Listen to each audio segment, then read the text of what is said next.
Биздин айыл өкмөттө 21 калк жашайт. Ушул айылдардан 3 айылыбыз чек ара статусун алган айыл. Bir айылыбыз чек ара статусун алыш керек, бирок ала албай жүрөт. Кызыл Бел айылыбыз.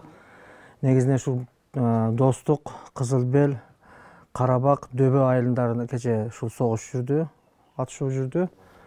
Ушул айылдарда бардык элдер эвакуация болуп, Кудайга шүгүр, бир дагы адам жабыркаган жок. Бардыгы эсен сау. Кече согушта биз көрдүк, чек арачы балдарыбыз жалаң батырлар экен. Чыныгы ата-энелер тарбиялаган, батыр жигиттер тарбиялаган экен.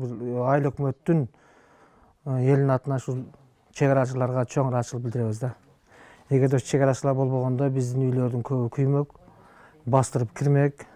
Биздин айылда дагы наргы бурчта дагы 3 үй ушундай абалда 100% күйүп бүткөн.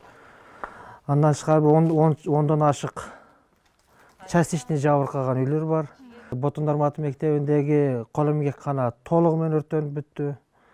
Адам жашабаган үйлөр турат тазасы бойдон, эч нерсе болгон эмес. Адам жашаган ичинде буюму бар үйлөр толук тонолуп биринчи, анан өрттөнгөн. Себеби ичиге кирсең, ичиде бир килемдин, төшөктүн немеси бар да.